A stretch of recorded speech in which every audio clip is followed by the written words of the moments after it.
Welcome back to the deep dive. Today we are taking a single, profound journey through the system that keeps every single cell in your body alive. The respiratory system. Exactly. We're deep diving into chapter 24 from your sources, and our mission is to walk you through it structure by structure, concept by concept. Right, so you can get the whole picture without even opening the book. And it's a critical system. I mean, it all comes down to energy, doesn't it? It really does. If you zoom way out, the whole point is to fuel aerobic metabolism. You have to get oxygen in for that process, and you have to get the waste product, carbon dioxide, out. So it's the bridge between the air outside and the bloodstream inside. That's the perfect way to put it. It connects the external environment to your internal cardiovascular highway. But its job description is way bigger than just breathing. The sources lay out 6 key functions. First, obviously, is providing that massive surface area for gas exchange. Then second, the physical work of actually moving the air to and from those surfaces. We call that ventilation.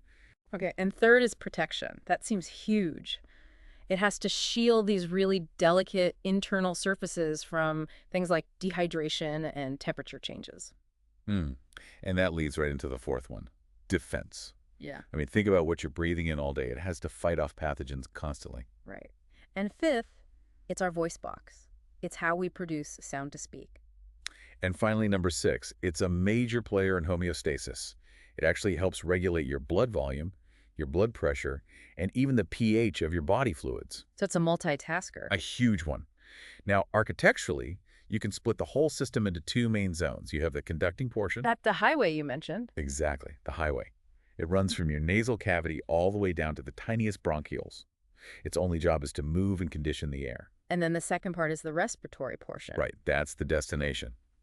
That's where the real action, the gas exchange, happens. We're talking about the respiratory bronchioles and the little air sacs, the alveoli. Okay, so let's start with that conducting portion. You said it conditions the air.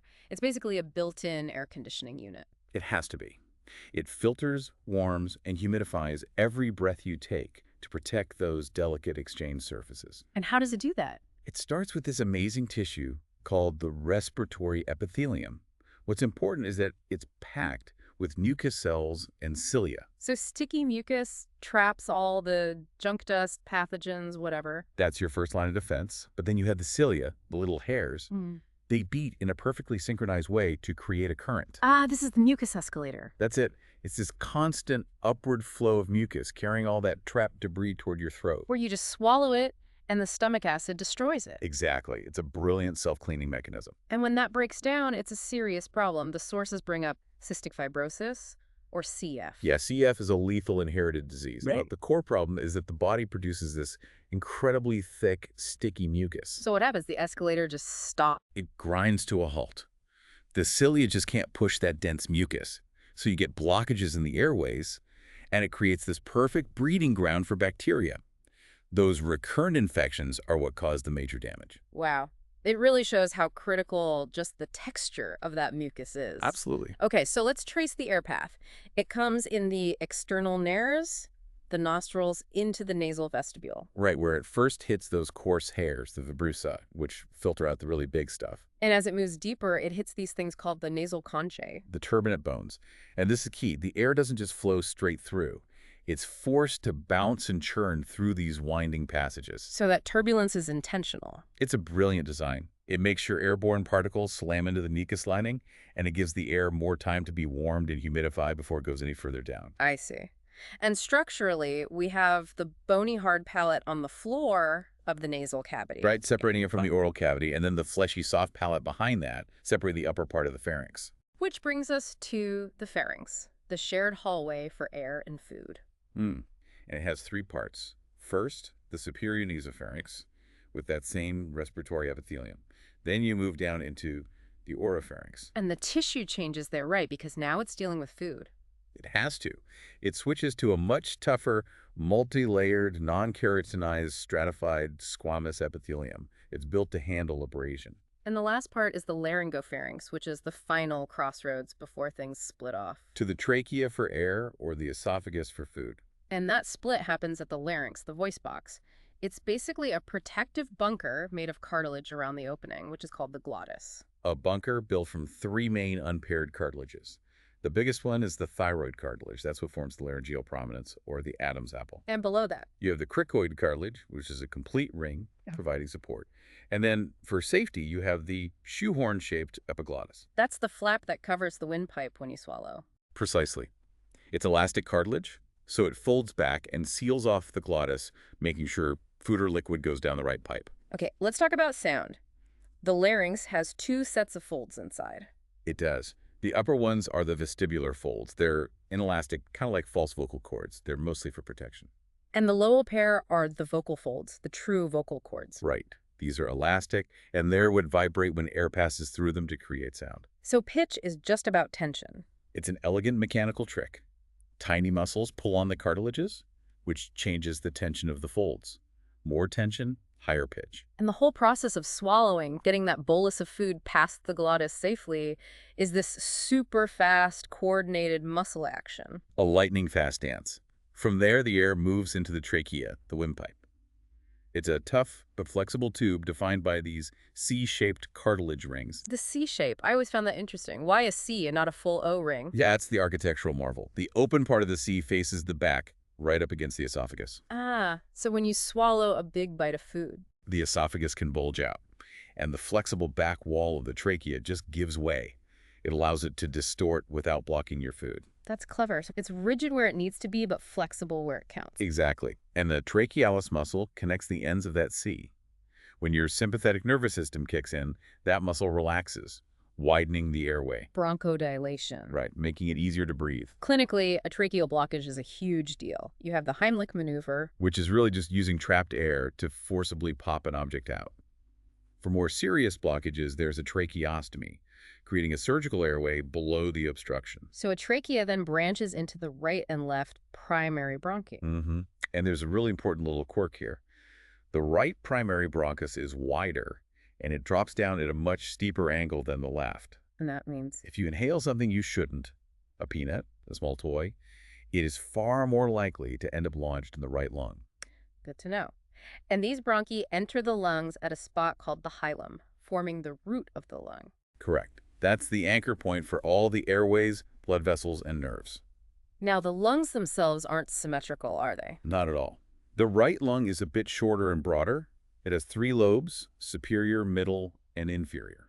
And the left lung has to make room for the heart. It does. It has a big curve in it called the cardiac notch. So it's longer and narrower, and it only has 2 lobes. And as we go deeper, the bronchi keep branching, secondary, then tertiary bronchi. Which each supply a specific region called a bronchopulmonary segment. Okay, but then we get to the really small passages, the bronchioles, and the structure changes completely. It does. The cartilage support just disappears, and the walls become almost pure, smooth muscle. This is the dynamic control zone. Controlled by the autonomic nervous system. Entirely. Sympathetic activation causes bronchodilation, opens them up.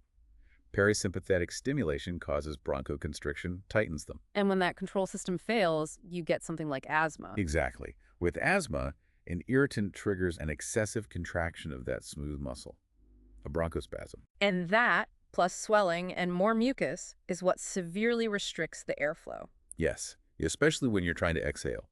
It's why bronchodilators, which force that muscle to relax, are lifesavers. So now we're at the final destination. The bronchioles open into alveolar ducts, which lead to alveolar sacs. Which are like these little clusters of grapes, with each grape being an individual alveolus. And we have something like 150 million of these per lung? An incredible amount, all to create a massive surface area for exchange. And the wall of each alveolus is made of 3 key cell types. First are the pneumocyte-type I cells. These are your ultra-thin, simple squamous cells. They form the primary barrier for diffusion. They're incredibly delicate. Okay, then the pneumocyte type 2 cells. These are critical. They are the factories that produce surfactant. Surfactant, that's the oily secretion that reduces surface tension. Why is that so important? Because the inside of the alveoli is moist. Without surfactant, the water molecules would pull on each other and cause the whole sac to collapse and stick shut after you exhale. So surfactant is like a non-stick coating. Perfect analogy. It prevents that collapse. And the third cell type is the cleanup crew. The alveolar macrophages, or dust cells, they just patrol the surfaces and gobble up any debris that made it all the way down. And the actual gas exchange happens across the respiratory membrane, which is where the wall of the alveolus and the wall of the capillary are literally fused together. And the distance is microscopic. As little as 0.1 micrometers, it makes diffusion incredibly fast and efficient. Which brings us back to the clinical importance of surfactant, with respiratory distress syndrome, RDS, in premature babies. Yeah, if a baby's born before their type 2 cells are mature, they don't make enough surfactant. So with every breath, their alveoli collapse. And they have to use this tremendous, exhausting effort just to pry them open again. It's exhausting. That's why treatments like PEEP-positive and expiratory pressure are used to physically keep the airways propped open until the baby's lungs can start producing their own surfactant. Okay, stepping back to the mechanics of breathing. Each lung is wrapped in a membrane, the pleura. 2 layers. The parietal pleura lines the chest wall, and the visceral pleura covers the lung itself. The pleural fluid between them acts as a lubricant, And if that gets inflamed, that's pleurisy. which is incredibly painful because the 2 layers start rubbing against each other with every breath. So pulmonary ventilation is the term for the physical act of moving air. Right. And its whole purpose is to achieve alveolar ventilation, which is just keeping fresh air flowing through those exchange zones. And this is all driven by muscles. The big 3 are the diaphragm. The primary muscle, it flattens for inhalation. Then you have the external intercostals, which list the ribs to help you inhale. And the internal intercostals, which pull the ribs down to help you exhale. Exactly. And this gives us 2 basic modes of breathing. Eupnea, or quiet breathing, is mostly passive on the exhale. Meaning you just relax your diaphragm and the lungs kind of spring back on their own. Right, it's elastic recoil. But hyperpnea, or forced breathing, is active in both directions. You use accessory muscles to inhale deeply, and you use your abdominal muscles to forcefully push the air out. And the control center for all of this is in the brainstem. In the pons and medulla oblongata, you have the respiratory rhythmicity center in the medulla, which sets the basic pace. And that has 2 parts, right? It does. The DRG is the main inspiratory center. It's always active. The VRG is like a booster pack that only kicks in during forced breathing to help with active exhalation. And then the centers in the pons, the apneustic and pneumotaxic centers, they fine-tune that rhythm. They do. They adjust the rate and depth based on all kinds of input, mostly from chemoreceptor reflexes that are constantly monitoring CO2, oxygen, and pH levels in your blood. Plus, we have conscious control from our cerebrum. We can choose to hold our breath. Or hyperventilate when we're stressed. Higher centers can override the basic rhythm. Okay, let's talk about the bookends of life. The first breath after birth is a huge event. It's a dramatic physiological overhaul. The lungs are collapsed and full of fluid. That first powerful breath has to force all that fluid out and inflate the entire system for the first time. And that one act changes everything. It does. The pressure change pulls blood into the pulmonary circulation, and it triggers the shutdown of fetal circulatory shunts like the foramen ovale. The whole system reroutes in seconds. And because of surfactant, the lungs never completely collapse again. That's right. It makes every subsequent breath much, much easier. Then, at the other end of life, aging reduces the system's efficiency. For 3 main reasons. First, all the elastic tissue in your body deteriorates, so the lungs don't recoil as well. Exhaling becomes more difficult. Second, the rib cage itself gets stiffer. Arthritis, less flexible cartilage.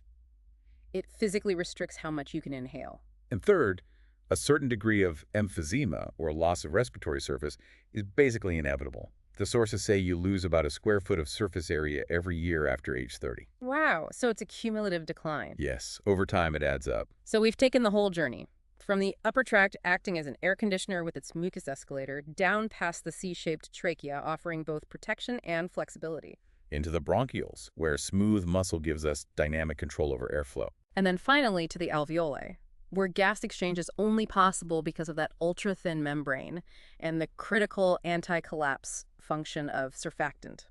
And we saw how we shift from passive exhalation in quiet breathing, apnea, to active muscular exhalation during forced breathing, or hyperpnea. And the whole system is just this incredible automated machine. Yeah. And that, I think, is the most amazing takeaway. You never have to think, my CO2 levels are a bit high, I should probably breathe deeper. Right. Your brainstem is having that conversation constantly. The apneustic and pneumotaxic centers are always adjusting your breathing based on chemical feedback, your emotional state, your activity level. It's a continuous invisible balancing act to maintain perfect homeostasis. A conversation happening every second of your life. It's truly incredible. Thank you for joining us on this deep dive into the respiratory system. From all of us at the Last Minute Lecture team, thanks for listening.